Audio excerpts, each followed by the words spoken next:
Welcome to a journey through time, a journey that will take us to the very dawn of Korean civilization, to a world where myths and history intertwine, where ancient kingdoms rose and fell, and where the foundation of one of the most vibrant cultures on earth was laid. Our story begins in the mists of antiquity, long before the Korean Peninsula was the home of bustling cities and advanced technology. It begins in a time when the land was wild and untamed, when legends were born and the first seeds of a remarkable civilization were planted. The origins of Gojoseon, birth of a kingdom. To understand the beginnings of Korean civilization, we must first look to Gojoseon, the earliest known kingdom on the Korean Peninsula. But Gojoseon is more than just the first chapter of Korea's history. It is the cradle of Korean identity, a symbol of the enduring spirit that has defined the Korean people for millennia.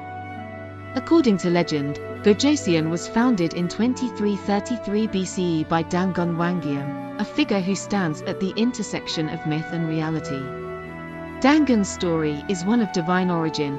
He was the son of Wonung, a heavenly prince, and a bear who had been transformed into a woman after enduring a trial of endurance and purity. This myth, rich with symbolism, reflects the deep connection between the Korean people and the natural world, as well as the idea that Korea's destiny was shaped by forces beyond the ordinary. Dangun's kingdom, Gojoseon, was said to be a land of prosperity and peace, where people lived under just laws and a benevolent ruler. But Gojoseon was more than a myth. It was also a historical reality.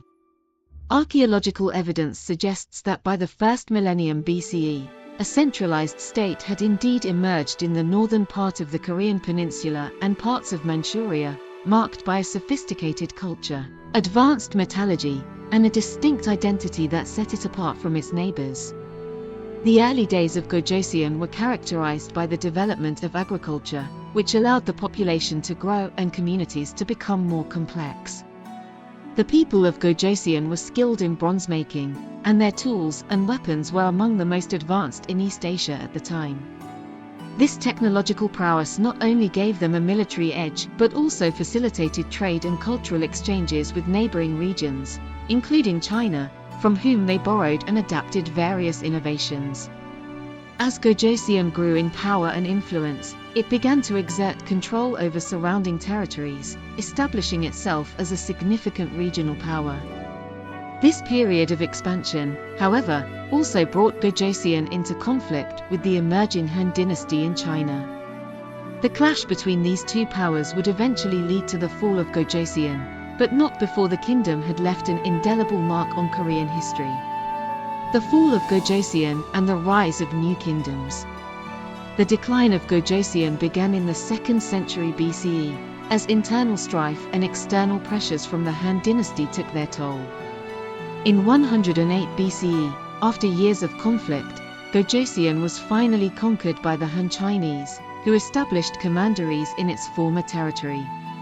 The fall of Gojoseon marked the end of Korea's first kingdom, but it was far from the end of the story. The legacy of Gojoseon lived on in the form of new kingdoms that emerged in the wake of its collapse. Among these were Goguryeo, Baekje, and Silla, 3 kingdoms that would come to dominate the Korean Peninsula and shape the course of Korean history for centuries to come. Goguryeo, the warrior kingdom. Of these 3 kingdoms, Goguryeo was the first to rise to prominence.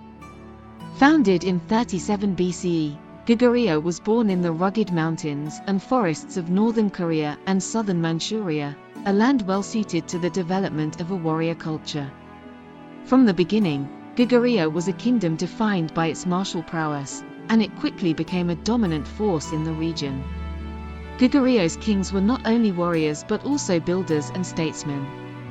Under their leadership, the kingdom expanded rapidly, at its height controlling much of Manchuria and the northern half of the Korean Peninsula. The people of Goguryeo were fiercely independent, and they developed a unique culture that blended indigenous traditions with influences from China and the Central Asian steppes. One of the most remarkable aspects of Goguryeo's culture was its art, particularly its tomb murals, which are still admired today for their vivid depiction of life in the kingdom. These murals provide a window into a world where warriors in armor ride into battle, where mythological creatures coexist with humans, and where the natural world is depicted with a sense of reverence and awe. They are a testament to the creativity and sophistication of Goguryeo society, as well as to the importance of the afterlife in Goguryeo beliefs. But Goguryeo was more than just a warrior kingdom. It was also a center of learning and culture, where Buddhism was embraced and flourished alongside traditional shamanistic practices. The kingdom's capital, Pyongyang, became a major cultural and political hub, attracting scholars, monks, and artisans from across Asia. This blending of cultures and ideas helped to create a rich and diverse society that was both open to the world and proud of its own heritage. However, Goguryeo's success also made it a target for its neighbors. The kingdom's history is marked by almost constant warfare, both with the Chinese dynasties to the north and with the other Korean kingdoms to the south. Despite these challenges, Goguryeo endured for centuries, its people united by a strong sense of identity and a deep commitment to their homeland. Baekje, the kingdom of the arts. While Goguryeo was establishing itself as a military power, another kingdom was rising in the southwest of the peninsula, Baekje. Founded in 18 BCE, Baekje is often remembered as the kingdom of the arts, a place where culture and refinement were highly valued. The kings of Baekje were patrons of the arts, and under their rule, the kingdom became a center of cultural innovation. Baekje artisans were renowned for their skill in pottery, lacquerware, and metalwork, and their creations were highly sought after across East Asia.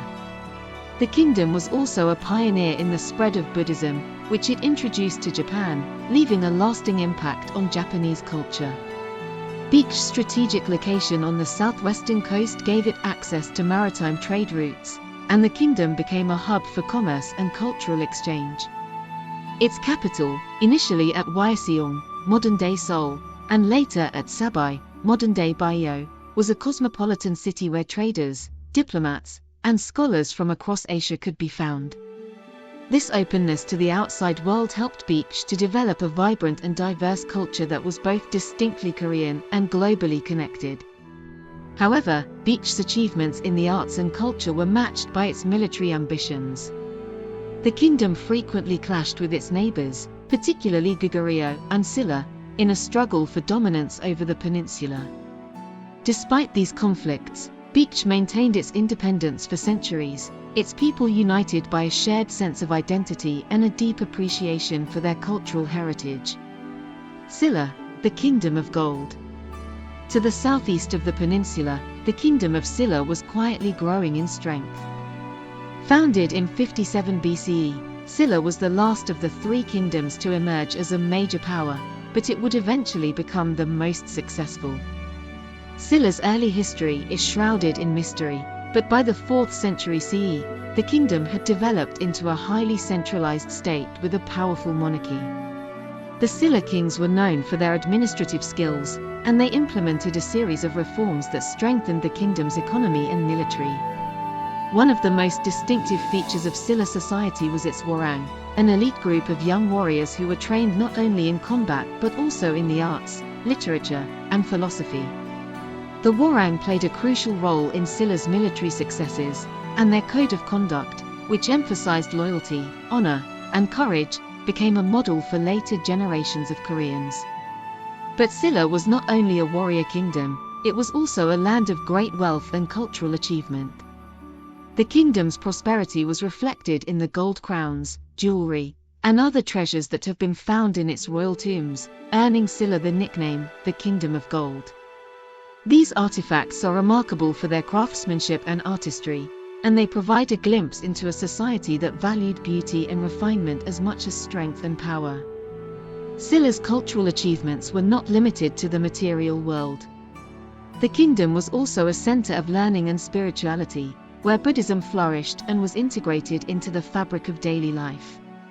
Silla's capital, Gyeongju, became known as the City of Gold, and was home to some of the most impressive temples, pagodas, and other architectural marvels in Korea.